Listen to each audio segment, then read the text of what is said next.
Hello and welcome to another amazing part of What If a Tiefling Were in One Piece? Your Dose of Apple wrote this amazing story. Please support them. Don't forget to like, subscribe, and leave a comment. Now let's dive in. Let it be known, Carrie supported women's rights and wrongs. But she couldn't get behind this one. Guys, I'm gonna turn chaotic evil. Carrie was crouched over, pulling at her hair and wanting to scream. Damn that woman! Zoro shouts, punching the wall. Just because she was acting all nice recently, I let my guard down for a moment and this happens? How dare she pull a fast one on us, especially during a crisis? Usopp shakes his fist at the sky. Wait! Luffy cries, dangerously leaning over the rails. He's squinting at the horizon, then his expression turns to shock as he points. I can still see our ship. I can see the going Mary. Carrie goes to lean up beside Luffy, squinting at the area that Luffy had been gesturing towards. Lo and behold, the tiny blot of color on the cusp of the sea was their ship. Well damn. Zoro, Usopp, Carrie. All three turned their attention to their captain. Though Zoro looks less than eager to play along, just let her go.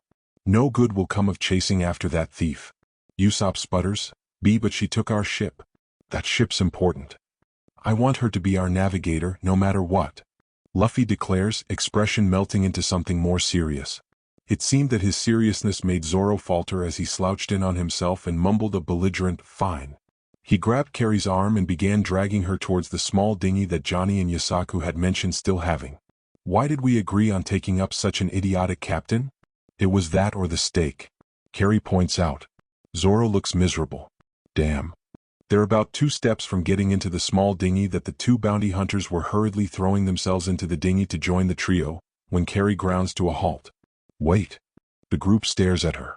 For a small beat she looks afraid to give her opinion, but smooths it out and says with attempted confidence, one of you should stay with Luffy. I'll be fine. Luffy said quickly, you need to go and get the Mary and see what's wrong with Nami. I understand, but Carrie swallows and quickly steps out of Zoro's hold, noting how he let her go without worry. She turns to face Luffy head-on. We shouldn't separate. Then, knowing that it was the edge that would push him into being convinced, Carrie offers a toothy grin. Think you'll settle for having your second mate stay with you? It's just the push that Carrie had been aiming for. Her final admittance of being second mate pulls a confident and gleeful smile onto Luffy's face. He nods once, sharp, of course. Be careful, Zoro says, facing them both with a sober expression.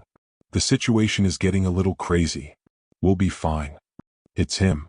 The voice cuts through their conversation like a dart to a dartboard. Zoro goes stiffer than said board, head snapping to the screaming pirate. The one who destroyed our fleet. He followed us all the way out here. He's come to kill all of us. Their eyes lock onto the small mystery dinghy that had first been spotted by Carrie. A man sat there nonchalant. He looked bored. That's... Zoro chokes, the words coming to him unbidden. The others give him a sharp look. Hawkeye's my hawk. The man lifts his head, shadow over his. Oh hey fellow yellow-eye guy. Carrie perks up. Zoro turns on Carrie barking, don't get attached. I gotta kill him. Carrie deflates, oh yeah? And then Zoro is charging forward. They all panic, Carrie close to Misty stepping her way in front of him in an effort to get him to think clearly. But a hand latches itself onto her arm, and Carrie looks to her captain in alarm. Luffy's expression is carefully neutral. He shakes his head. Carrie falters, looking close to wanting to fight her captain on this front, but Luffy says, no risk, no reward. The fight dwindles before finally vanishing. Her tail still twists anxiously behind her, and she can't help but pick at the chips in her shackles, but she stands down. Her eyes anxiously tracing Zoro as he leaps from debris to debris. Then, she schools her anxiety away, cups her mouth, and yells with thaumaturgy, if you get your ass killed I'll necromancy you back so I can kill you again myself. Shut up hornhead. Zoro yelled, lacking a thaumaturgy's boom but still heard all the same. I ain't getting killed today. Carrie hesitates before dropping her hands and whispering to herself, good. Hey, Usopp says, gently laying a hand on Carrie's arm comfortingly, he'll be fine. He's Zoro after all. It's not that I'm worried about. Carrie says quietly. That certainly stumps Usopp. Huh. Carrie gives Usopp a miserable look fit for a spoiled child. If he dies then that means I'm first mate. And I just came to terms with being second. That's what you are worried about? Luffy didn't pay their chattering any mind, eyes set on Zoro and Mihawk. and slowly the attention was drawn to the pair. Chefs, enemies, and straw hats all staring at the battle fixing to take place. The tall, imposing swordsman is standing apart from Zoro, drawing a. Carrie starts chewing on her thumbnail. Oh, I don't think Zoro's gonna take that well. She stares at the tiny knife which looked more like a letter opener than anything of actual threat. He's going to die, isn't he? Usopp whimpers. Carrie narrows her eyes. Not on my watch he isn't. She twitches when Zoro charges forward at Mihawk, all three blades slashing forward. I'll resurrect his ass if I need to. Oh sweet divine, really? Mihawk had blocked the attack.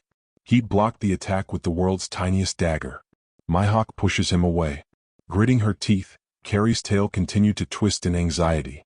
Come on, bro. Johnny shouts, gripping the railing so tight the wood groaned. Show him what you've really got. With Zoro having been pushed back, Mihawk approaches. And with his approach, those watching could now hear the apparent conversation they'd been having. Such ferocity. Mihawk's head tilts up and he's leering down his nose at Zoro, though there is something there that isn't contemptful as much as interested. What burdens you so? What do you desire at the extent of your strength, weakling? The comment gets Yasaku and Johnny desperately climbing over the railing, yelling about defending honor and teaching Mihawk a lesson themselves. They're only stopped by Luffy grabbing them and holding tight, warning them off from interfering. Carrie can't stop staring. They're distracted, they don't see the moment Zoro's eyes spark, the way he is launching himself forward just sloppy enough that Mihawk's eyes glisten. They only catch the warlord ducking down and thrusting between blades, puncturing their swordsman's chest and making Zoro stop in his tracks. It's only the fact he's still standing that keeps Carrie from jolting forward to interfere. Even as red-hot light flickers in and out of her palm. Do you wish for me to pierce your heart thus? Mihawk asks, head tilting when Zoro, still obviously alive, refuses to move. Why do you refuse to step back? Hell if I know, Zoro says, a bit of blood dribbling down his chin. But I get the feeling that if I were to take even one step back right now, I'd lose something very important to me, a promise or oath, whatever it is would be irreversibly broken. Zoro's jaw tightens around his sword. And that I'd never be able to return back to where I'm standing right now. There's an odd look on the warlord's face, something akin to reverent. Yes, such as defeat. A haggard laugh escapes Zoro. Guess that's why I can't take a step back. Even if it means your death? No risk, no reward. I'd much rather die. There is this brief moment, this silence that lingers. It's just these two swordsmen, the maiden as their witness, standing and sizing each other up, recognizing the worth they have. Tell me your name, Mihawk says, pulling his blade from Zoro's chest. Despite being stabbed, Zoro doesn't falter, lifting his swords and wielding them as if he weren't bleeding out. Roronoa Zoro. There are more words that follow, more conversation, but it falls deaf on Carrie's ears. Her eyes locked onto the two braced to launch, the pair readying to draw their final breaths. There is a sharpness in their eyes, this moment of pride only swordsmen of their caliber can have. Carrie has to hold onto her arm to keep herself still, to keep herself from moving. Then they are charging so fast that it feels almost blink and you miss it. Zoro swung forward as fast as he could, but not fast enough for the elder swordsman, retiring his tiny dagger in favor of his gargantuan black blade. He swings in an arc that comes from instinct ingrained from years of experience that Zoro lacks. And blood rushes forward. Carrie's ears go to static. What makes a good dream? Carrie wonders, watching as Zoro is met by cruelty, falling. Something worth dying over? Zoro. Luffy's cry startles Carrie out of the static, the darkness at the corners of her vision retreating quickly. She watches the swordsman being sliced across his chest, the force of the blow sending Zoro flying into the sea behind him, crashing into the salty waters and painting the ocean red. Any semblance of stifling her involvement is immediately gone. It seemed that Luffy's reservations had also vanished as he was rushing forward and flinging himself over the railing.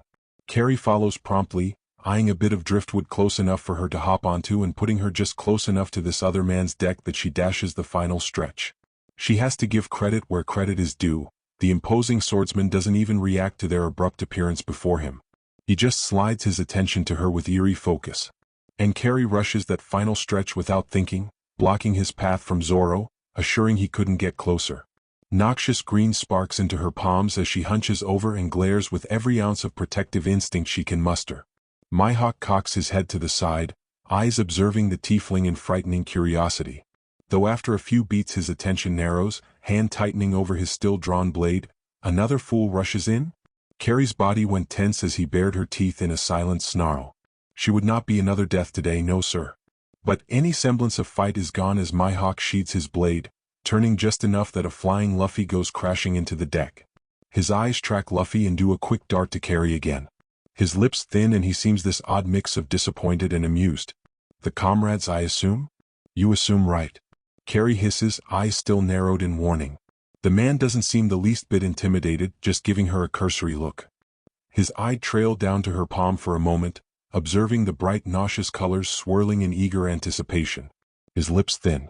The man's interest quickly abates, arms twisting to fold over his chest as he turns away, as if deeming his job done. Fear not. He twists his head towards where Zoro had been dropped into the water. That man is still alive. Both Carrie and Luffy immediately turn their attentions to Zoro, finding him being lifted onto the little dinghy by Yusaku and Johnny. Some of the lingering tension in Carrie is swept away as she looks at the gasping Zoro, still bleeding but looking alive. Usopp! Luffy yells when seeing said sniper scramble onto the ship. Is Zoro all right? He's alive. Usopp confirms. That lingering anxiety diminishes. Carrie slouches in on herself in relief. Despite the odds, Zoro's arm raises, his katana clenched tight and aimed at the sky. Luffy, can you hear me? Luffy's body tenses up. Yeah. Sorry for worrying you. His hand is shaking, like the effort to hold up the sword is taking all his strength. I know if I don't become the world's strongest swordsman, it will only embarrass you. He lets out this horrific wet cough that suggests that he's taken a little more than just external damage. I swear, Zoro declares, holding tighter to his sword, that I'm never gonna lose again. Until the day I fight him and win. I swear to never lose again. His voice is wet hoarse. Any problems with that, Pirate King? The grin on Luffy's face is brighter than the sun. Nope. You make a good team. Mihawk gains attention again, and though Carrie is on the defense, Luffy is distinctly looser. I'd like to see you three again sometime in the future. He starts walking for his tiny dinghy. Carrie doesn't really know what she did to garner the interest of this walking blood hunter wannabe, but, is your boat a coffin? Carrie blurts. Mihawk spares her a sharp look over his shoulder.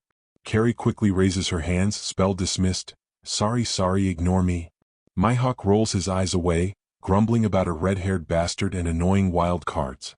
But, Hawkeye's. Heads turned to spot Don Krieg, smiling all cocky like he could stand half a chance up against the warlord. Did you come all the way out here for my head? The head of the infamous. He is cut off by a sparking beam of red-hot energy to the face. He is very quickly knocked down a peg. Carrie glares, dropping her arm and subsequently the remnants of her eldritch blast and shouts, Shut up, you didn't do shit. Mihawk, who'd seen the odd display of magic, doesn't even blink. He just rolls his eyes and continues his trek to his boat. And finally they all just sort of stand there while he just floats away. During that time, Carrie and Luffy slowly wander back to the Baratai docks, heading for their crewmates. What a weird guy, Carrie muses before seemingly realizing the main aspect they're missing. Spinning around, she sees their fellow crewmates in the tiny ship beginning to finally head off after the going merry. Usopp, go on ahead.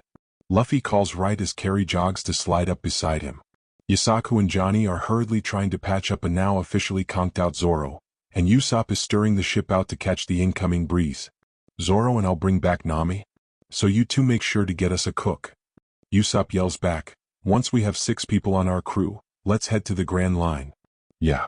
Luffy cheers, grin growing at the realization that his dream was growing closer to attain with each and every day that passes. I'll kick some ass in your honor, Zoro. Carrie calls despite knowing that the swordsman is passed out. Yusaku and Johnny pause before giving her a big thumbs up. We'll let him know you said that, Carrie sis.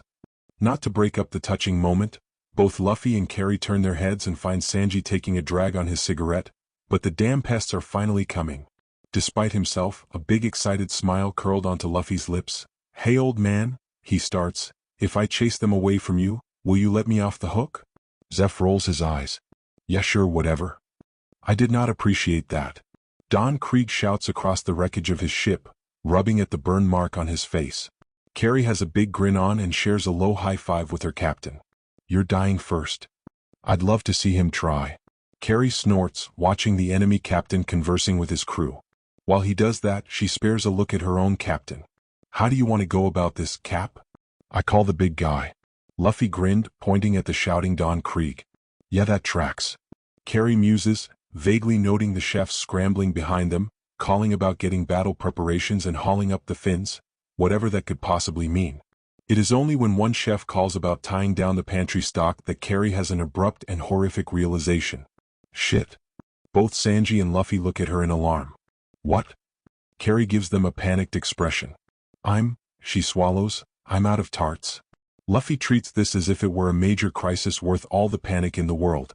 Sanji stares at her like he was mentally asking himself if his all women are queens mindset was applicable to this specific woman. Some of the other chefs nearby looked just as, if not more, bewildered. That's your second mate? Zeph asked, looking like all of his expectations were falling through the floor. Funny considering his kid had asked the exact same thing last night. Luffy, who'd ranted off anyone's ear about his crew any chance he got, nodded cheerily.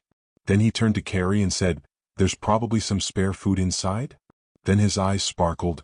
Oh, save me some for later. Carrie is already scrambling inside, a shout of confirmation to her captain, the only thing Luffy gets by way of reassurance that he'd get food later. What the hell? One chef, carrying an oversized fork, mutters as he watches Carrie shove random food into her hat, primarily focused on any dessert deserving of confinement. You shut up. Carrie says right back while pushing a plate full of bolognese right into the hat of holding. The chefs just question their life choices. Carrie. A voice shouts from outside, distinctly her captain. You done yet? Arms full of the best kind of tarts money could buy, Carrie charged outside, hat on her head and looking feral beyond measure as she stuffs a spare slice of cheesecake into her mouth. I'm here, Captain. Carrie cries, which really sound like, Mfear tin, past all the cheesecake. Carrie spared one wide-eyed look to the Baratai fish head now laid prone in the sea. Damn, she missed a lot, huh? Swallowing her mouthful, which was an awful feeling as she'd stuffed way too big a slice of cheesecake in her mouth and she was not Luffy who could stretch his body with ease, she grimaces with a glare as she roams around the apparent battlefield. Her gaze lands on her captain, apparently dangling on a broken mast near the asshole of the hour. Hey, Captain. Carrie greets cheerily, waving her one free arm, not holding a criminal amount of tarts. Luffy gives a big grin. Hey, Carrie. Now is not the time to play around. A couple of pissed-off chefs shouted, Patty and Karn, as Sanji had begrudgingly introduced them on day 2 of their stay, shout. Luffy blinks, right? He then points at a weird guy on the docks closest to Carrie who had apparently originally gone unnoticed. Which she has no clue on how she hadn't noticed him sooner, considering the guy has a massive pearl on his head and is covered in the, frankly, most audacious armor that Carrie's ever seen. I want that guy obliterated. Hey! Sanji cried, apparently the one who'd been planning to go toe-to-toe with the walking accessory originally. The cigarette is clenched tight between his teeth as he points at Luffy. I was gonna kick his ass. He spares a fluttering look to Carrie. No offense, dear. Carrie waves him off nonchalantly, in the moment to properly cringe at the dear. Nah, that's fair. Why the hell do you keep ignoring me? Don Krieg screams, pulling at his hair and looking all around absolutely infuriated. Continuing to ignore his ass, Carrie spins to face the pearl-headed armored numbnut. She gives a sharp grin before locking eyes with the man. She hums a quick short tune before clicking her tongue. The result is immediate. The man had been staring her down in obvious confusion, whether it be the pastries, her whole person, or her apparent nonchalance was unclear, but it was obvious that something about her had caught him off guard. So it helped that when she hummed that dissonant whisper he wasn't wise enough to better prepare. Sanji is rightfully alarmed by the man's sudden screaming, tensing out of habit as he watches Pearl cling to his head as if something awful is ringing that only he can hear. He spares a short look back at Carrie, who is looking at him expectantly. When he continues to stare, she gives an exacerbated sigh and does an overly dramatic gesture towards the screaming man. Kick his ass. Immediately, Sanji goes rimrod straight and spins around to the man, moving as if he hadn't just paused to stare at the resident warlock. He twists his leg up and kicks Pearl dead in the nose, resulting in a sickening crack that pierces through the screaming of both sides. Though at the crack, the noise from the Don Krieg pirates vanished. Pearl is dazed and tilting from side to side, his prior screaming migraine now balanced with a broken nose to become a concoction of pure head pain.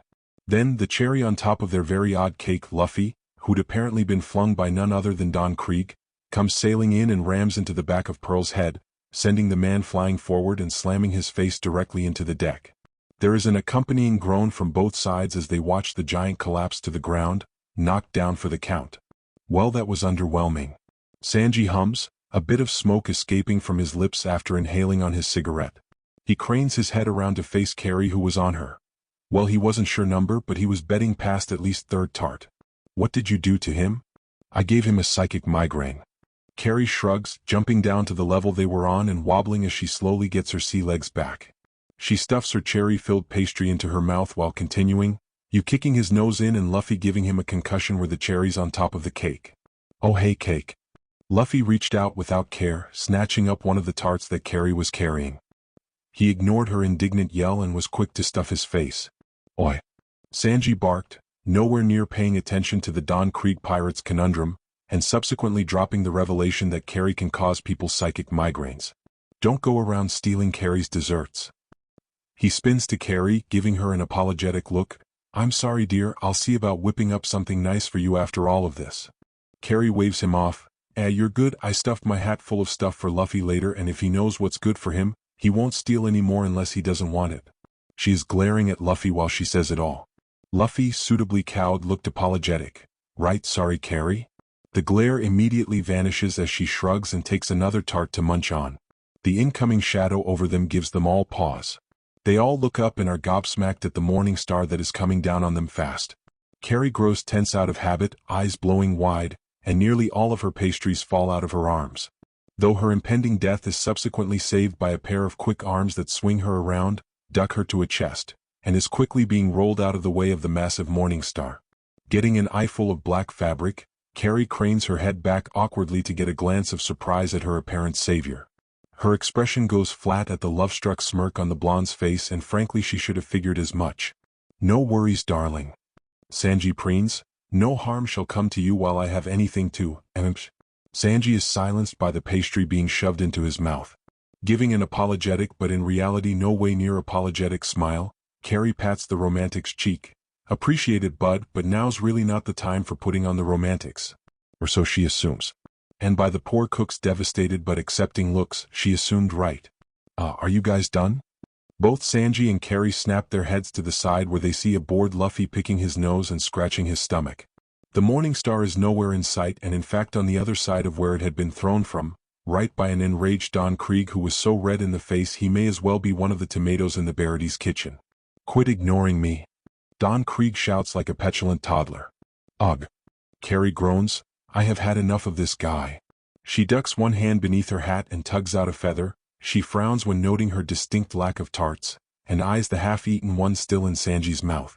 She snatches the remainder, resulting in Sanji's half-swallowed alarm, though he quiets when the tart and feather fade into dust and Carrie locks sight with Don Krieg and whispers, Tasha's hideous laughter. Don Krieg, too busy with the tantrum, isn't in any way prepared and immediately falls on his ass, howling with laughter. What the hell? Sanji whispers, staring at Don Krieg's breakdown in disbelief. Tada. Carrie says dryly before finally shoving the man off. Sanji appears vaguely displeased, but truth be told Carrie is too busy staring down Krieg and making sure the man doesn't break the spell. Now get off me, I'm focusing. You're doing that? Sanji is staring at Krieg then looking at Carrie, and it goes back and forth for a while till Luffy bounds over the join in the watch party. Isn't my second mate the coolest?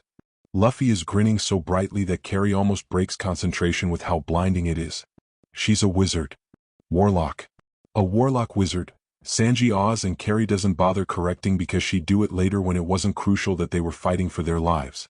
Quite the talent, that's for sure. Sanji amends and Carrie can hear the grin in his voice. She reaches over and lightly slugs the cook's arm, resulting in a yelp. Okay, so maybe she could correct a little. I'm concentrating, quit trying to distract me. She glares at the still howling Krieg. Please stop fighting, Sanji. A voice calls from behind them and Carrie doesn't turn to look but the others do. I don't want to end up killing you. By the looks on Luffy and Sanji's faces, Carrie surmises that it must be serious, so she sighs and weakly bats Sanji saying, Take care of that, I'll keep Krieg busy. Sanji grits his teeth but nods, giving a firm appreciative pat to Carrie's shoulder as he stands to shuffle forward with Luffy.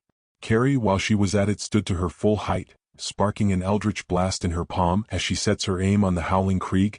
It'd definitely knock him out of his spunk, but at the very least she might be able to get the jump on him. Though it was never that simple, was it? Pearl, the big bastard, was shuffling to his feet, rubbing at his skull as his, likely, concussion was going to war with his head. Carrie spared a single glance towards the hulking behemoth before setting her sights back on Krieg when the laughter began to dwindle. Wincing, she grit her teeth. Shit. With a sigh, she turns her attention to Pearl and resets her blast, doing her damnedest to keep concentration on the still cackling Don Krieg. She was never good at multitasking. Oi, bastard! Carrie shouts, firing a shot at Pearl and resulting in the man stumbling from the hit. A scorched patch, the only sign of a hit left on his armor. The hit did just as intended as the man's eyes honed in on her, narrowing dangerously as he hissed, "You." Carrie grinned, "Me." And soon Carrie was charging, readying another eldritch blast in her palm as she circled forward, tail whipping behind her with every step she took. Her feet dig into the dock as she aims another blast and fires, watching in satisfaction at the hit sends the man stumbling back. Carrie cackles as she slings around the man's side, now close enough that if she weren't focused the man might get a lucky strike. And focused she was as she barely ducks a swing from one of the man's arms, a shield embedded into the armor digging into the docks where she had only just been. But he is too slow, and Carrie is summoning a familiar staff into her hand and swinging upwards, slamming the end of her quarterstaff into the bottom of the man's chin, causing the man's head to snap back and crack against the backplate of his armor with a loud reverberating clang. Grinning like an idiot, Carrie is distracted and doesn't dodge in time when the man's other arm swings around and lands a lucky blow to her side. Though rather than collapsing, Carrie goes with the swing, holding onto the arm so when he arcs upward she goes with, flinging into the air with a weak grimace, though aiming one last eldritch blast downwards with a fierce look as she bares her teeth in a snarling grin. "Stay down, asswipe." The blast lights up the space therein, flashing red-hot light as crackling energy slams into the armored titan with enough force to make a normal man crumble. But as this is anything but a normal man, Pearl's eyes just slide to the back of his head and he collapses in a heap. Carrie lands deftly atop the behemoth, poised in a crouch as she knocks the man's head one last time with her still-summoned bow staff. "And stay down, idiot." A couple nearby chefs cheered at Carrie's victory, and the tiefling looked up with a grin, about to brag, though tongue catches as she notes the large shadow steadily growing larger around her. Her grin vanishes in an instant as she looks up. Seems she broke concentration. Carrie yells as she is flung towards the baratai, thrown from the giant morning star slamming into where she once stood. She calls at the chefs hurriedly and they scatter from where she is soon crashing into the wall of the baratai. Now embedded into said exterior wall, Carrie weakly raises her head, a bit of blood dribbling from the corner of her temple as she winces. "Ow." She glares at the source of her ire, the enemy captain grinning with a cocksuredness undeserved. "Prick." Carrie spits, a bit more blood dribbling from her head. "Damn," a chef says, leaning into her periphery. "It's Karn. You alright, little lady?" Carrie bites back a grimace as she pulls her arm out from the wall, a bit of splintered wood collapsing with the tug. "Been better?" "No shit, really gave that pearl-headed thug a run for his money though." "Whoa, easy." Karn is holding his arms out as if ready to brace the girl as she tugs herself free from the wall, scratched up and bruised but most certainly not down for the count. She holds herself carefully against the wall as a few chefs nearby swarm her nervously. "You can take it easy now if you wish." "Absolutely not." Carrie hisses, lifting her head and spotting her lovely idiot of a captain apparently in an argument with Sanji. Carrie narrows her eyes at the pair, sighs and slouches against the wall. "On second thought I'll wait for a minute." "Jin, take the shot already." Don Krieg shouts and Carrie glares at the man sharply. Jin, whose hand is trembling from where it's pointed at the owner's head, swallows. He looks down at the elder chef, who watches this all impassively, like he already knows how it will end. "Jin." Jin lifts his gun. "Jin." Don Krieg shouts, utterly enraged. "You dare betray me?" "My apologies, Don Krieg." The man says, stepping away from the chefs and finally letting the man stand. "But please allow me to put an end to our saviors with my own two hands." He sets his aim on Luffy and Sanji now, eyes narrowed, though his hand not nearly trembling as much. "Man, I'm lost." Carrie moans, looking frustrated at this soap opera taking place before her eyes. "Sanji fed that guy a couple days ago. He was starving." A chef explained to her. "Ah, that's sweet." Carrie smiles, though quickly scowls when realizing where feeding someone out of goodwill led them. "Ah shit, wait." "Yeah," another chef says, nodding along as if they all had followed the same line of thought. "Eggplant has too big a heart on his sleeve," Zeph says, and Carrie blinks in surprise when seeing that the man had sidled up to their group at some point, hanging off of another chef to make up for his lack of peg leg. "And when did that happen?" Whatever, anyways, he gives a cursory glance over Carrie, lips pursing before politely asking, "Are you all right, ma'am? Nothing broken?" "First of all, never call me ma'am, it feels weird." Carrie gives the man a cursory look before deflating. "Secondly, nothing physically. Otherwise, my pride has definitely taken a beating." That apparently earns a snort as he shakes his head and gives an amused smirk. "You'll get over it." He gives a cursory glance over his shoulder as he spots Luffy, Sanji, Jin, and the remaining Don Krieg pirates yelling and shaking their fists at one another like it'll do any good. Don Krieg is yelling some nonsense about the true meaning of strength, or some horseshit, and to be honest, both parties are completely bored of it by this point. Zeph rolls his attention back to Carrie, lifting one brow and asking, "You gonna join them?" "Give me a minute, man, I just got chucked into a wall, let me catch my breath." Carrie groans as she still keeps herself braced on the wall of the restaurant. After a few moments she spares a pointed look at Zeph and says, "By the way, we are 100% going to steal your son after this is all said and done." A couple of the chefs stiffen up and spare tight looks to Zeph. The owner just thins his lips and stares at Carrie long and hard with this look that suggests that Carrie misspoke. When getting that look, the tiefling re-rolls through her statement and winces. "Is he not your son?" Zeph's lips continue to thin. Though, after a few beats, much to the surprise of the chefs, he gives a low chuckle. "Nah, he's mine. I'm not thick enough to ignore a gift of the sea when it's given to me." "Gift of the sea?" Carrie asks, head tilting. Instead of answering, Zeph rolls his eyes and snaps, "What is this? 20 questions? Get your ass out there and set someone on fire." Carrie scowls, but does start marching toward the fight before immediately pausing and sputtering, "Ah, not again." She immediately bolts back into the restaurant much to the chef's dismay. A couple minutes later and the entrance of the baratai is kicked open as Carrie rushes outside with an armful of tarts. "Alright, I'm back. What did I miss? Oh hells." Carrie slaps a hand to her nose, wincing against the putrid odor in the air. A couple tarts drop to the ground at the move. "Dude, what the hells? What the hell do you think you're doing?" A couple of chefs from inside the baratai shouts, reaching out quick to tug her back inside.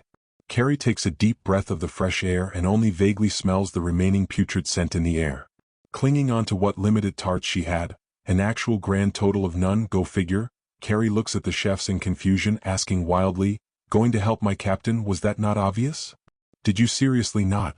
The chef runs a hand down his face. "Don Krieg used a poison gas bomb. If you go out there you might as well be dead." That would explain the odor. "But poison gas?" Carrie repeats. The chefs sag, "Yes. Poison. Yes, did you not hear us the first time?" Carrie put on a big grin, spun on heel, and immediately charged back out of the baratai. The chefs cried out as they watched Carrie disappear out the doors and right back into the thick of it. This time, Carrie was better prepared for the scent and the accompanying burn she'd first ignored prior. She took a deep breath, wincing at the odor, before shaking her head and squinting through the gas. Her eyes widened upon spotting her captain sporting a gas mask. Well, that was one thing that relieved her at least. "Hey Captain, I'm back." Luffy's head immediately snapped towards her, alarmed. His voice is muffled through the mask, but Carrie can still hear him yelling, "Don't breathe. There's poison gas." Unlike how any normal person might react, Carrie just put on a big grin and said, "It's all right." She points to her horns as if that explained anything. "I'm resistant to poison." It takes a moment before it registers to Luffy. "Whoa, really? What the hell?" Another voice shouts, earning Carrie's attention as the gas starts to clear up, revealing a pissed-off Don Krieg. His entire person is shaking with rage as he points at Carrie and demands, "What the hell kind of monster are you? Tiefling, stupid head." Carrie shouts back, grinning way too proudly for a woman who couldn't come up with a better insult off the cusp.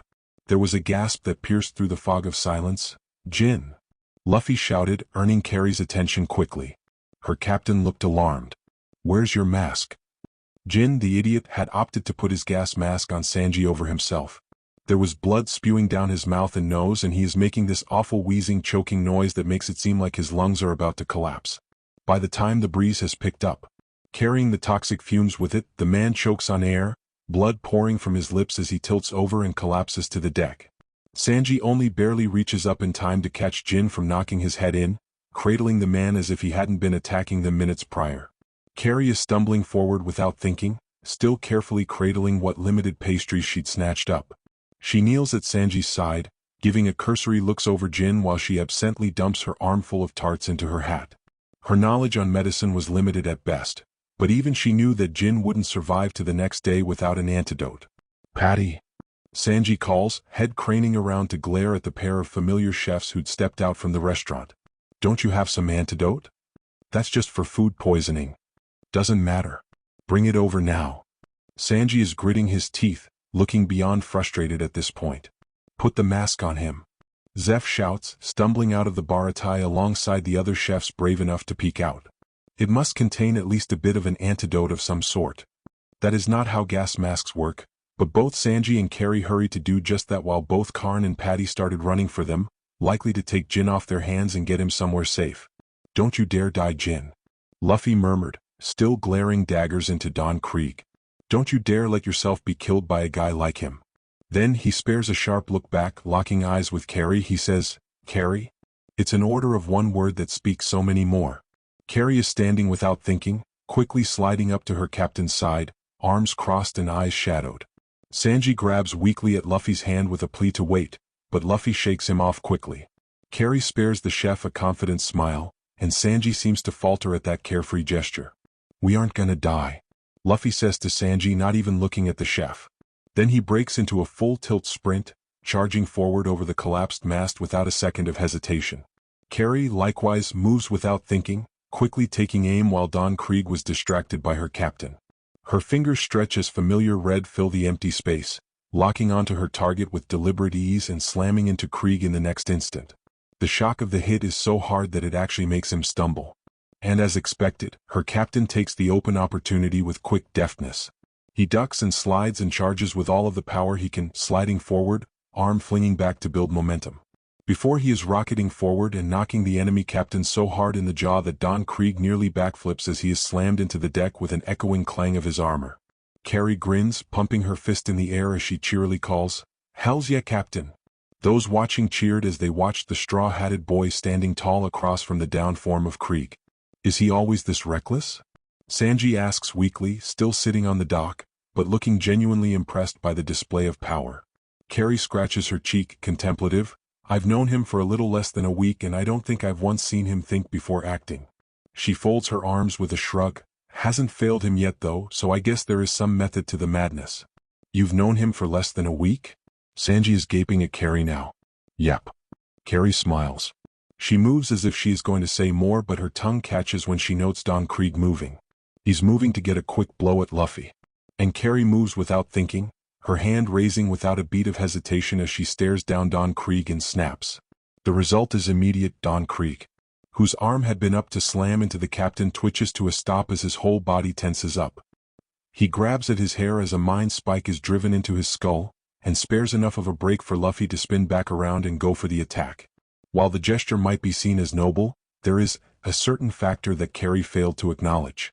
A bit of blood dribbles down her nose as a painful migraine takes its place right behind her eyes, present and pressing into her skull in all the wrong ways. She collapses to the deck, grabbing loosely at her horns and just holding on as her eyes slam shut. "Shit, Carrie!" A voice beside her yells, and Carrie only barely recognizes it as belonging to Sanji. There is a gentle hand that runs up her spine in an effort to comfort, though it has the unfortunate result of making the pounding and oversensitivity in Carrie's skull double. She ducks her head to her chest in an effort to stave off the impending nausea. "The hell happened?" Another voice shouts, and it makes the migraine all the more worse. "She just dropped," Sanji says, the hand on her back gently trying to pull her out of her curled-up position. It's more successful than she cares to admit as she is pulled to sit up a bit more properly, eyes blurry as she squints past the light that seemed to be cranked up to 100. "Carrie, what happened?" There is the vague sound of crashing and fighting nearby which might as well be a punch to her head. She can't stop the grimace as she slurs, "Overdid it." It's not an explanation that anyone would immediately recognize without an understanding of magic and mana. But she has to give credit to Sanji for the way he doesn't bother questioning her and immediately stands, gently grabbing her by the elbow and lifting her up. He starts guiding her away. Where? She couldn't tell as her eyes were shut tight, but soon the noise around her diminishes to just background static. Still not perfect but manageable. She's guided to sit in a chair, and it's only then that she wrenches her eyes open just enough to recognize she's in the dining room of the baratai, a couple chefs watching nearby. Though the acknowledgement that she isn't in the fight makes some semblance of discontent stir inside her. She tries to stand, but there are warm hands that keep her where she is. Take a breather. Sanji assures her, I'll help your captain wrap this up. There is a bit of static that is dancing at the corner of her vision, and her eyes shut tight out of habit, fighting off the instinctive urge to pass out. Sanji gives her one firm pat to the shoulder, something draping over her shoulders. She moves with the weight and rests against the table. Just, taking a short rest. Sanji snorts. Sure, Carrie. Carrie's only response is a snore. Carrie goes rimrod straight, eyes blowing wide as she shouts, I'm awake. A nearby chef who'd apparently been cleaning the demolished dining room, nearly jumps out of his skin with Carrie's abrupt awakening. The tiefling just blinks off her sleep and rubs her eyes, a vague headache the only sign of her previous migraine. Stifling a yawn, Carrie blearily looks around the dining room. What did I mean? The battle. Before any chef has a chance to stop her, Carrie is stumbling out of the baratai, eldritch blast in hand as she kicks open the entrance with a shout. Alright shitstick. Time for round 2, where'd they go? She blinks around at the distinct lack of enemies and demolished ships alike. Her cantrip drops without ample target and she scratches the side of her head in confusion, pulling away briefly with a wince when it flared up with pain. No blood though, likely just bruised beyond the 9 hells. However, in doing so, she notes the added weight on her shoulders that had previously gone ignored. Sanji's jacket sits daintily there, the only sign of previous battle being the faint stains and dust coating the fabric. Carrie tugs at the coat with a hum of confusion, racking her brain for when he had handed it off to her only to draw a blank. Further pondering is interrupted by a voice calling from behind her, If you'd slowed down before rushing off. Carrie cranes her head around and spots Patty with a large frown staring at her as if she's an idiot. We could have told you that the battle has been over for a while now. Expression creasing into exasperation, Carrie slumps over and mutters, You're telling me I slept through another battle? I don't think that getting your ass handed to you on a silver platter counts as sleeping. Patty says blandly. Carrie throws her arms up with a groan. You sound just like Nami? Her thrown hands drop to her face as she holds on for dear life, entire face turning a touch paler. We gotta go now. Okay, slow your horses, little lady, let's at least address your wounds. Carrie tunes the burly chef out as she twists around and starts frantically looking over the baratai, her eyes catching on the sight of 2 familiar figures leaned up against the railing on the 2nd level. With a grin, Carrie clicks her heels together once, a familiar red gleam carrying over her skin before she crouches low. She notes that Luffy and Sanji still hadn't noticed her yet. Patty's expression is dancing between furious, panicked, and resentful as he can only watch the position Carrie is taking. He is reaching forward, not quite sure what to be braced for but certainly ready to grab. But Carrie is quicker, pushing upwards and jumping. She jumps far too high for any regular Joe Schmo, reaching the 2nd floor with surprising ease. She goes to kneel against the railing in a flourishing finish, but unfortunately she overestimates her dexterity as she misses the railing and instead face plants into the 2nd floor deck. The cigarette that had been hanging off of Sanji's lip fell to the ground in his guffaw. Luffy, none the wiser to his second mate eating shit, throws his arms up in excitement. Carrie, said Tiefling saves face in the only way she knows how. She rolls over onto her back and just lets herself stay starfished as she looks at her captain. Hey Luffy. She looks incredibly nonchalant for someone who slammed her face into wood not seconds prior. What the hell? Sanji says. I was wondering where you went. Sanji said you were sleeping. Luffy picks his nose. Idiot. Sanji shouts, the previous enthusiasm he'd held in speaking to the rubber boy now gone. I told you she passed out, witch. He spins on Carrie as she raises herself up to dust off her pants. Sanji puts on an attempt at patience and asks, What was with that? What was with her? Sanji thins his lips and looks as if he is physically fighting himself from yelling. So instead he breathes slowly. You did one of your, spells? I think? He spares a look to Luffy for correction but is only given a big thumbs up in approval. Then you dropped like a fly. What's with that? Oh. Carrie nods seriously. Yeah, I ran out of mana and forced myself to keep going. Sorry, mana?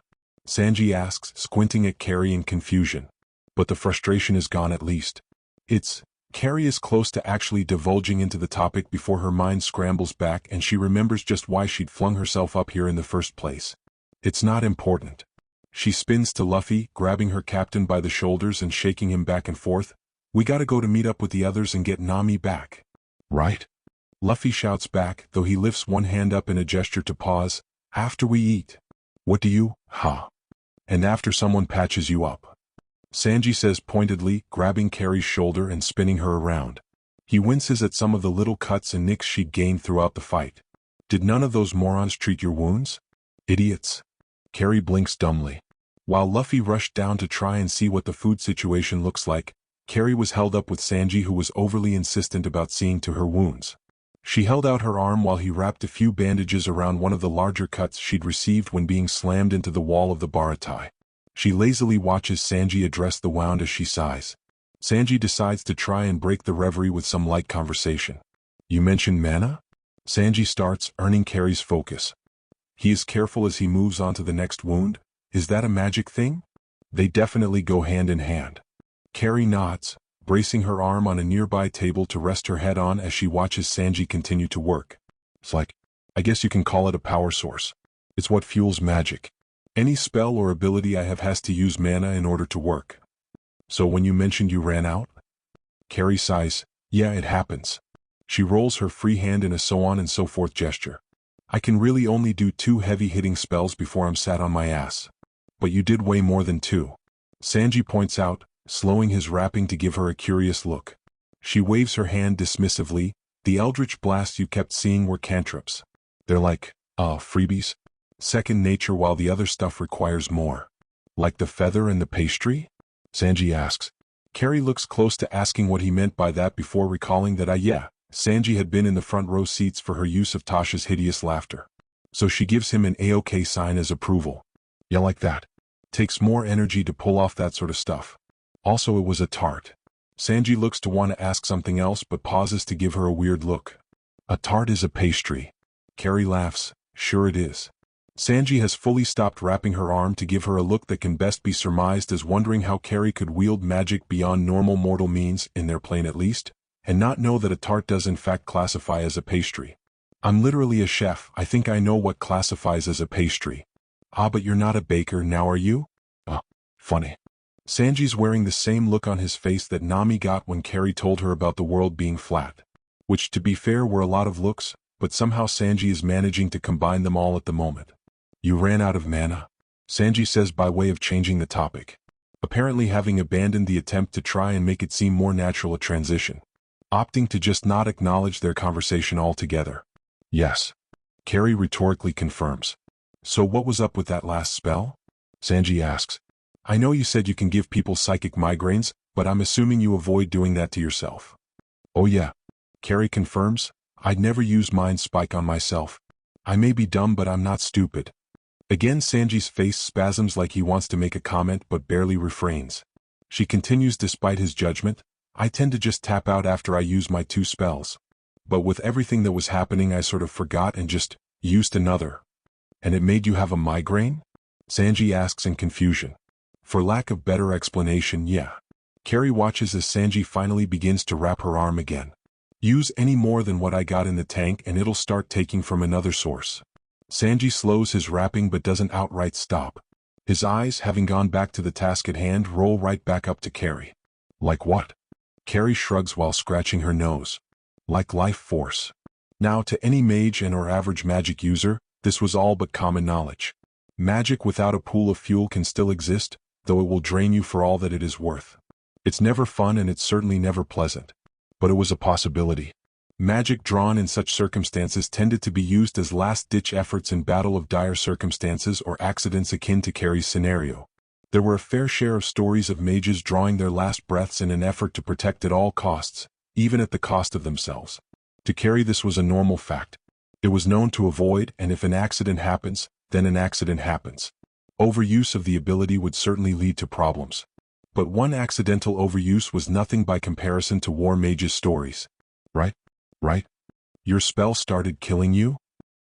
Carrie is quick to draw her arms away from Sanji's horror, waving them back and forth in a pleading attempt of calm.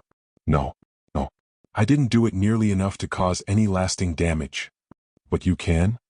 Sanji sounds hysterical at the prospect of Carrie dying from her own magic, and really, it is touching in a sweet way to know that he was genuinely concerned at the prospect of her overdosing on too much magic. Carrie again is quick to try and calm him down. Yes, but those are in rare and specific cases of which I'm not in. Seeing that he was still panicking and very much not all right, Carrie opts to just throw nuances to the wind and reaches out to take Sanji by his hands and squeezes. It's enough to ground him back in reality as she gives him a cautious and reassuring smile. I swear to you I'm safe. That was just a fluke that occasionally happens, and honestly I can't even remember the last time I did something like that. I try to avoid overuse as much as I can. Sanji is still skeptical, but it appears the touch does what Carrie had been hoping for and grounds him as he lightly squeezes her hands back. So, you aren't dying? Far from it. Carrie is quick to reassure, smile lighter when seeing Sanji fully calm down. She opts to go further to say, and a good nap or two essentially resets my mana, so I can promise you that I'm good to go now. Again, Sanji doesn't immediately respond, but he does slowly pull away. He takes the bandages back in his hands again and restarts his tending. Well, don't do that again then, Sanji says simply, finishing wrapping up the last wound. Though his tentative expression is immediately smoothing out into something love-struck as he holds up his held hands to his face and sighs, though I must admit that it was so noble of you to risk your own health and safety for the sake of your captain. Rolling her eyes at the love-struck tone, Carrie is quick to throw the jacket he draped over her right at his face. Snickering when the fabric smacked him in the head and he scrambled to pull the fabric off with a wounded expression. Carrie pulls back to stand and stretches her arms with a grin. Food time. Baffled at the absurdity that was Carrie, Sanji sighs and goes to stand, offering a hand to help the tiefling up, which is promptly ignored. Sanji lets his hand fall as if he hadn't been extending it, just letting it duck back into his pocket and trailing after Carrie when she started out the door. The employee dining hall isn't far, and they can hear a ruckus inside. Charge of making this morning's soup? They catch the tail end of Patty's demand, the towering cook glaring around at the other occupants in scrutiny. Sanji, holding the door open for Carrie to wander in, who is quick to join her captain who's apparently eating away on the floor, raises his head.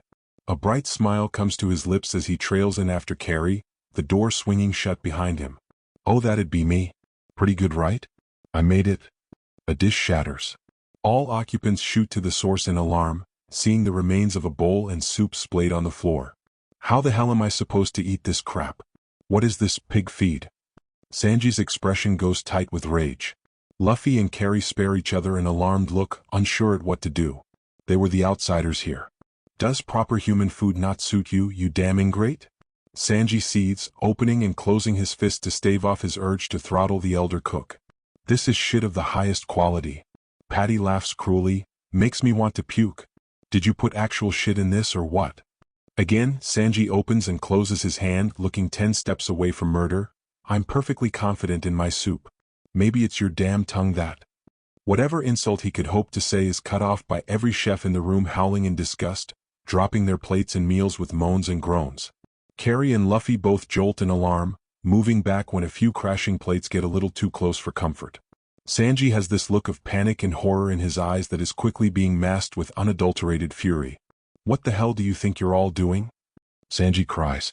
You being the sous chef was always just a sham. It's only because you've been here the longest. I'm sick of your violent ways. If something tastes bad, then it's my right to say it's bad. Carrie and Luffy can't tell if Sanji looks close to killing the chefs or breaking down into tears. Maybe a mix of both? Then a final crash of a dish sounds out. Heads turn, and there stands Zeph, wiping his mouth with the back of his hand like he was trying to rid himself of a poison on his lips. Sanji is staring at him, quivering in his anger. What's this disgusting soup? Is it supposed to taste like sludge? We'd go out of business if we served this to the customers. It seems that any semblance of patience Sanji had left is gone as he charges forward, grabbing the old man and shaking so hard it's a miracle he's standing. He's shouting and screaming and demanding answers in a way that only he can do. Zeph puts up with it, but in due time his own will is shattered as he slams a fist into Sanji, causing the boy to collapse to the ground and nurse a bleeding nose. Carrie instinctively jolts to stand but is stopped short. The only thing preventing her from hopping up and pummeling her own slew of chefs is her captain's hand landing firmly but gently on her arm. A look back finds Luffy with an oddly mature patience. His expression is neutral as he holds her back. He can see that strange protective fury there in Carrie, he can appreciate it, but he knows that this isn't the time for it.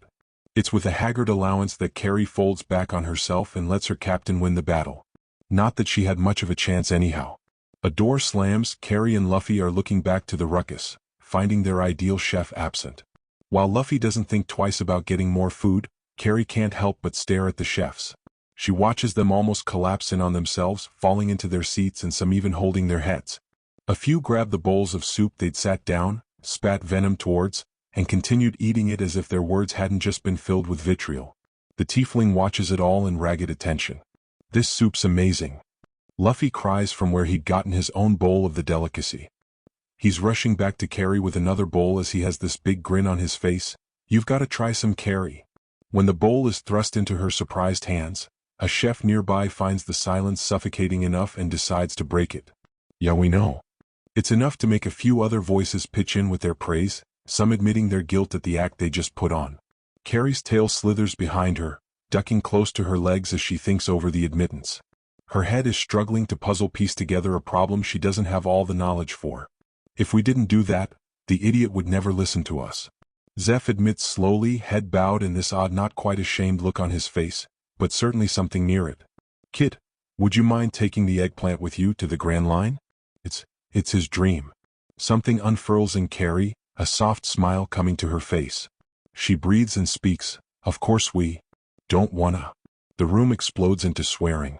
Chefs are screaming and crying out in their anger and confusion. Carrie has taken on a similar stance as she reaches over to her captain with a look of insult. "Luffy, what the hells?" As if sensing that Carrie could and would rock his shit without an explanation, Luffy is quick to wave his hands and explain, No, I do want him to come along." He spares a cautious look to the chefs, explaining to them as Carrie slowly lets her arms fall from where they'd grappled him, "But he said he wants to stay here and be a cook. So even if you tell me to take him with me, I'm not gonna." In the short less than a week time that Carrie had known Luffy, she had to say she was impressed by his occasional nuggets of wisdom. "So, you won't accept unless he says so himself?" Zeph asks slowly. "Yup." Luffy nods seriously before then looking at Carrie's yet-to-be-eaten soup bowl and saying pointedly, "Carrie, you gotta have some of Sanji's soup before it goes cold." Rolling her eyes, Carrie picks up the bowl and is quick to let it warm her palms. When she starts to go in for a sip, she pauses and gives a glance at Zeph, speaking seriously, "You know, as much as I know your heart is in the right place with all this, have you tried, I don't know, actually telling him how you feel?" "Men don't." Carrie didn't even let the chef finish. "Dragons hit your family, aren't you? That's gotta count for something at least." Again her words make the room tense, but Zeph holds her gaze with narrowed focus. Carrie's attention quickly slides away as she finally lets the soup. The wall explodes. Because life is cruel and Carrie can't have anything good, her bowl goes tumbling out of her hands and shattering to the floor. Her whole body follows alongside it as she is soon landing in the sad remains of soup. She must make quite the comical sight, splayed out on the floor in the remains of her meal, fresh bandages now tinged with the scent of broth. One of the chefs kneels by her side. "You good?" Carrie lifts her head from where it lay on the floor, a bit of broth rolling down her chin. "Peachy." She looks to the source of her collision only to gape as she finds the world's weirdest-looking shark and Yasaku collapsing on the ground. Luffy, apparently deeming her fine, ignores helping her collect her shame and instead goes to interrogate Yasaku. "Wah, you idiots." Soon a hand is on her and helping to gently haul her up and on her feet. A quick glance reveals Sanji, who also looks worse for wear. He is doing his damnedest to wipe off some of the grime from her person, but seems to realize what a losing battle he has on his hands. "I am so sorry." Surprisingly, Carrie isn't that bothered with the gentlemanly care. Instead, she offers a small smile and brushes her hands over the stains and remaining filth that covered her with a quick flick of the wrist and sparkling prestidigitation. By the time she deems her bases covered, she spares a look to Sanji and starts a similar pattern, brushing over the darker patches of stains in his suit and vanishing the muck with gentle flicks. When she has deemed them suitably presentable, she gives a grin up to the blonde, only for it to lessen in annoyance when seeing the love-struck expression. She lightly pushes his head away with a roll of her eyes. "All right, lover boy, show's over." It was at that exact moment when her stomach decided to sound its hunger. She has a brief look of annoyance before Sanji's expression smooths out into something more serious. "You still haven't eaten?" "I was before someone decided to come crashing in." She gives a glare at Yasaku and the shark, the latter of which was who knows where. But the bounty hunter is now bundled in a blanket and being shuffled into a chair by her captain. Carrie gave an exhausted sigh. Sanji doesn't let it lie, expression tightening as he grabs her shoulders, twists her around, and is quick to push her to the nearest table. Carrie only fights it half-heartedly as she eventually collapses into the seat Sanji pulls out for her. "Let me grab you something." Carrie blinks, and before she can even thank him, he is marching off to whip something up for her from the remains. In that brief meantime, Carrie takes to watching Luffy and Yasaku chatter away, the latter informing Luffy about the situation with Nami. Carrie was sure tuned into that, making note of the important bits and pieces for when they headed out. It's in the midst of this update that Sanji returns with a small plate of food, setting it in front of Carrie with a contemplative look. She meets that look with a tilted head, wondering what was going on in his head. Carrie, Luffy declares, and any moment of reprieve is pulled from her as Carrie looks to her captain. Time to go. Again, Carrie mourns her plate of food in front of her as she pushes it away with heartbreak and moves to stand, though she is prevented from doing such when a hand lands on her shoulder and gently urges her back down.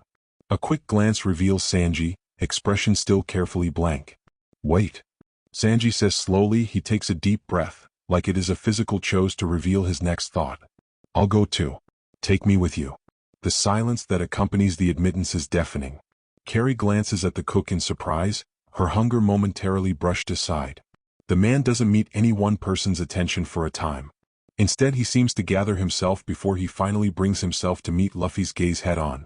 I'll accompany you on your way to becoming the Pirate King. After all, we both have crazy dreams.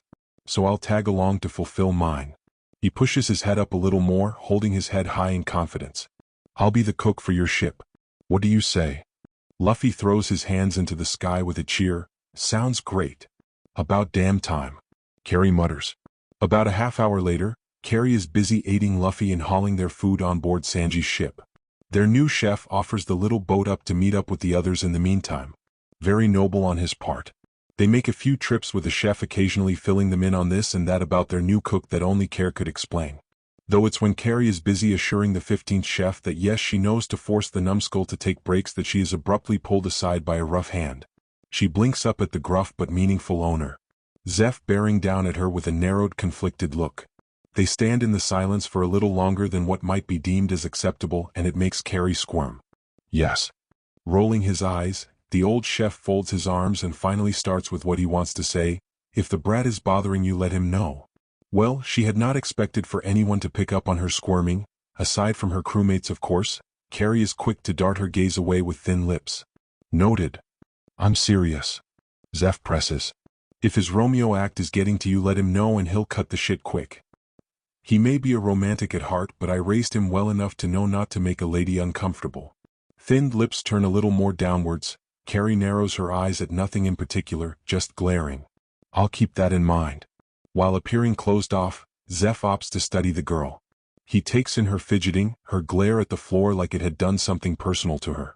And Zeph slowly starts to understand, and his expression dances through a plethora of emotions, each subtle but strong enough in his eyes that Carrie can register it. Finally, his expression settles on subdued as he stares down at the tiefling a while longer. You've had very little kindness in your life, haven't you? His words make Carrie tense up, her tail lashes and beats at the wall in her agitation. Her eyes lock onto Zeph's and she holds that stare, her expression schooling to one of guarded focus. No panic, no fear, just a blank slate. For Zeph it was a bit funny. He remembered his boy having a look not too dissimilar in their early years together. With a drawn sigh, Zeph drops it with a simple, I won't bore you with apologies you're probably sick of hearing. I'm not here to chase ghosts best left in their graves. He knows better than most not to press. I'll just say that whatever shit you've gone through, whatever bull it is, Eggplant won't be that way. The boy wears his heart on his sleeve for better or for worse. And if for any reason he does border on that shit, you tell him and he'll quit real quick. Carrie stares at the man for a long time, contemplative. Then, her expression turns a touch gentler as Carrie finds no ill will, nothing two-faced, just gruff kindness. It's She starts a bit nervously, looking away again to rub at her neck. It's not really his whole shtick, I can't really even tell when he's doing that. It's more the she thins her lips, face still that bit more flushed than usual. It's the darlings and dears. Zeph thinks, watching the girl kick at the ground in her discomfort. Then he says, then tell him. Simple as that. Which, of course, Carrie couldn't really wrap her head around, but Eggplant'll listen. Zeph interrupts, making Carrie snap her mouth shut. You have my word on that. And it seemed that must have given Carrie just enough reprieve to slouch and lose the tension she'd been holding. She takes a deep breath before nodding. Then saying more firmly, okay. Zeph nods back, that gruff attitude going back in place, and then he's turning her around and giving her a light push. Go on and get now. Or else your captain might leave without you. I doubt he'd leave anyone behind. Carrie laughs lightly but still does as recommended, too kind for that. Snorting, Zeph rolls his eyes, or so Carrie assumes from where she is walking. Though, his voice hums and he catches her attention one last time. Oh, and miss? Shaking her head at the polite address, Carrie glances over her shoulder at the man now leaning against the threshold of the little hall he'd tugged her into. Carrie hums. Zeph doesn't quite smile, though what he does give her is warm. There is a quick approving nod before finally saying, "Nice job setting that bastard on his ass." Carrie burst into laughter. A few minutes later and the crew was comfortably tucked into their small ship they'll be taking. Carrie flopped over the railing lazily, staring at the restaurant with a bored sort of patience. Luffy, in a similar state, braces his hands on her shoulder and stretches his neck just far enough so he can catch her eye. "What did the old guy talk to you about?" Putting on a gentle smile, Carrie tilted her head to more properly regard her captain. "You saw that?" Luffy nods with a confirmation hum. Continuing to smile gently, Carrie just looks back at Baratai and hums an answer, "And nothing important." Then Yasaku is pushing into their periphery and grinning excitedly, "Guys, here he comes." Attention immediately was set on the Baratai. Watching the gathered cooks also turned to attention. There in the threshold of the entrance was one Sanji, dressed to perfection and with the only sign of a pack being a slung bag over his shoulder. Carrie briefly caught the sight of a figure on the third-floor deck stepping out to lean against the railing, staring down in quiet observance. There wasn't much hassle in Sanji stepping out to join them in his small ship. The only real commotion being both Patty and Karn coming out to try and claim it was their time to finally beat the young cook's ass, only resulting in their own asses getting got. Carrie couldn't help but snort in amusement at that. By the time that Sanji is close enough to greet them, he extends his hands and makes a show of coming close to get in the boat. "All right, let's go. What about saying goodbye?" Luffy asks seriously, and Carrie too gives Sanji a look that suggests he should do such. Sanji waves them off, looks like he wants to assure them, but then Zeph, overlooking from his place above them all, calls out, "Hey Sanji." Sanji briefly freezes, a look like he was found out clear on his face. But Zeph just smiles kindly, amused almost. "Don't catch a cold." That suave front Sanji had been putting on was gone in an instant, his entire expression cracking as budding tears sprang forth. Both Luffy and Carrie smiled softly as they watched their new cook spin around and cry out for his friends, his family. He falls to his knees and thanks them over and over again, crying out his care in the only way he knows how, tears still streaming down his face. All the chefs lose themselves, sobbing and crying out as they watch their youngest grow into himself, setting forth to start his great journey. From where he stands, Zeph looks close to breaking as well, nearly succumbing but at the last minute covering his face and looking away with damning tears. And Sanji is smiling with his own, saying that he will meet them again one day, that his care is more than he'll ever admit, that his heart is too big for his person. "All right," Luffy cries, overly joyous, "let's set sail." A couple hours into their sailing, weather clear and nice, and they were really starting to grow sick of the sobbing. "Dude," Carrie starts, looking at a still teary-eyed Yasaku, "I know it was a touching display and everything, but even Sanji wrapped it up an hour ago. I was just so moved." Yasaku cries, fresh tears still pouring down his face, "It was truly a beautiful goodbye, brother cook." Carrie and Sanji share a pointed look. Luffy groaned, "I want to bring back Nami so we can go to the Grand Line already." "Even with Nami, the saint that she is, don't you still only have 6 people?" Sanji pauses as he appears to let his own words sink in. He gives both Carrie and Luffy disbelieving looks. "Are you seriously planning to go to the Grand Line with only 6 people? If it's a matter of crew members, I can get more on the Grand Line." Luffy waves off. "After all, it's supposed to be a paradise." "Paradise?" Carrie asked, looking confused. Luffy puts on this bright cheery grin that he tends to have whenever he gets the opportunity to explain something new to someone. Carrie just so happened to be at the receiving end of a lot of those smiles. "Before we left the restaurant, Zeph told me that some people call the Grand Line a paradise." "The geezer really said that?" Sanji murmured, then his expression peeled into something more lecherous. "Well, as long as Nami will be there, I won't mind even if it's—" Sanji pauses before his eyes blow wide and he looks at Carrie hurriedly. "I apologize. I don't mean to brush off our coupling as well." Carrie is quick to stop that train of thought as she thrusts a hand to his face and successfully silences the blonde. She doesn't spare a look at him and instead focuses on Yasaku. Before we can do any of that though, we need to see about getting Nami back. So how about you fill us in on where exactly we're headed and what lies ahead of us? Yasaka's expression thins into something more serious. He promptly delves into Arlong Park and the notorious pirates who'd set up shop on the island. It was going relatively smoothly with the information, but one thing bothered Carrie. She raised her hand. In terms of individual strength, Arlong is far. Carrie, sis, you don't gotta raise your hand. Carrie drops said hand. Not to interrupt and not to be that guy, but I'm definitely gonna be that guy. What's a fishman? Both Sanji and Yasaka stare at her like she'd lost her marbles. Luckily, Luffy takes this more in stride. They're like us, but they can breathe underwater and stuff. Carrie's expression melts into something more understanding. Gotcha, like a water genasi or aquatic elf situation. You seriously don't know what a fishman is? Sanji asks, cigarette hanging from his lips and holding on by sheer faith alone. He stares in bewilderment. Fishman Island is one of the most talked about islands on the Grand Line. You've really never heard of them? Carrie shrugs, not all that bothered by the little information she actually knew. Nope. Were you raised under a rock? Sanji asks, looking further bewildered. Might as well have. Carrie admits seriously, though her attention is grabbed by Luffy seriously tapping a drawing pad he might as well have pulled out of thin air. He taps the paper pointedly and more importantly draws attention to the quick drawing of a fish with legs and arms he drew. Carrie can't take the sight seriously and bends over alongside Sanji, howling with laughter. Treat this seriously, Yasaka cried. He bows his head, pulling at the fabric of his pants anxiously. Sister Nami was definitely staring intently at Arlong's wanted poster. And right after we said Arlong's crew was wreaking havoc again recently, she took off with the treasure. Carrie blinked rapidly as some dots started connecting. A startled gasp escapes her as she leans forward, braced against the wooden deck. Wait, that's who she was freaking out over. Everyone blinked at her. You knew? Well, I didn't know his name. But I figured there was something weird going on there. Carrie said petulantly, folding her arms and looking away. Yasaka was opening and closing his mouth rapidly. His name on the poster might be a dead giveaway. Carrie grumbled to herself, ducking her head and glaring at the horizon.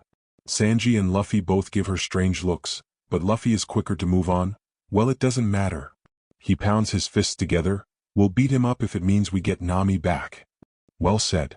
Sanji nodded, and Yasaka looked like he wanted to melt into the floor with how they were ignoring him. Right after Yasaka is being miserable, Sanji stands up and dusts off his pants. Now, he braces his hands on his hips and peers at them all. How's food sound? Meat on the bone. Luffy cries. Stir-fried bean sprouts. Yasaka quickly gets out of his funk. Ladies first. Sanji cries, glaring at the over-eager men before twisting to Carrie with a flourish and love-struck smile. He kneels down onto one knee and grabs up Carrie's hand before the poor tiefling can react. What would you care to have, darling? Carrie gives an awkward laugh and is quick to pull her hand away. She puts on a twitchy smile and says, I don't really care. She pauses, head tilting as she remembered some of the sacks of goods the chefs had lent them. I wouldn't say no to some fruit though. One fruit salad coming up. Sanji grins, sweeping into the small kitchen to whip something up. Thank goodness they were taking a cook's ship. Though there is something that lingers in Carrie as she watches Sanji disappear into the hull. It takes a minute to bring herself to chase it, but soon she skitters after the cook and finds herself in the small space alongside the blonde already rustling away to gather ingredients. Upon hearing the door swing open, Sanji grouches, Luffy, if you try to steal meat before it's done cooking, I will, OH. He swings around and hurriedly puts himself together in a more formal posture as he smiles. Apologies for the assumption, darling, what can I need to talk to you. Carrie blurts, and both parties are left blinking. Carrie breathes in sharply and represses the urge to bury her face in her hands. I need to talk to you. She repeats, this time more calmly. It's obvious that Sanji is fighting the urge to go all love-struck, but the serious tone she takes keeps him rooted. So he leans back against the counter and gives her his full unbridled attention. Let him know and he'll cut that shit out. Zeph's words echo in her head. You have my word on that. Breathing, Carrie can't meet his eyes as she is quick to look down and fiddled with her hands nervously. I don't mind the everything, you know. She waves her hand in a so on and so forth gesture. Can you, not with the darlings or dears with me please? Can you tone it down a little? Carrie nervously raises her head, and any inch of playfulness in Sanji is set aside in favor of treating this with all the seriousness it deserves. Please? Was I making you uncomfortable? Sanji asks quietly. Carrie's expression pinches. It's, no. Carrie says tentatively, then she boldens her tone a little more. Yes? No. No. It's, she rubs her face, it's going to sound a little stupid. Nothing is stupid when it comes to your comfort. Sanji says, and it sounds like he's repeating something that had been told to him 1,000 times. Like he was quoting the man who told him it in the first place. And with that assurance, that sound that tells her enough about his character, she feels safer in admitting her mind. You look at me a little odd. And it doesn't help with the, you know. Carrie rubs her arm, looking distinctly bothered. It reminds me of the looks I used to get back home. She winces partially. Now that gets Sanji to pause as he gives her a long pondering look. How so? Deep breath in. Deep breath out. Worshipful. The word startled Sanji with how dead it sounded on Carrie's tongue. How her eyes seemed a little devoid, like she was separating herself from it. Before Sanji can continue, Carrie is quick to wave her arms wildly, eyes wide and filled with emotion again. It's not as intense. It's just, her hands fall with a wince. Sanji stands and lets the silence linger. Then, when the quiet borders a little too long, Sanji elects to finish the statement for her. Enough. Carrie winces but doesn't refute. So they stand there for a minute, Carrie brooding in her concern and worry and figuring how to best tell her captain that she has ruined her relationship with their new cook and how it was going to be awkward now and miserable and she'd leave and go and... Okay. Carrie's head snaps up in surprise. The blonde cook's hands are braced on the counter, contemplatively pulling at the worn surface as he seems to collect his thoughts. His head is bowed while he thinks, the smoke from his cigarette filling the small space with a dim smog. When enough time passes, he raises his head to meet Carrie's attention head-on, careful and serious. No worship shit, no darling and dears and look at you, he trails, brows furrowing briefly before schooling into something more settled. Look at you as a crewmate. The relief that floods through Carrie is immense. She nearly collapses on herself in her reprieve. She braces her hand on her chest with a shaky laugh as she mutters, "You wouldn't believe how hard that was to ask." Sanji nods back sympathetically as if understanding the plight. Carrie was sure that with him being raised in a place like the Baratai that the concept of boundaries was something hard to address. But again, thank the divine for Zeph's gentlemanly teaching. But speaking of, you're still okay with everything else though? Carrie blinks and immediately straightens.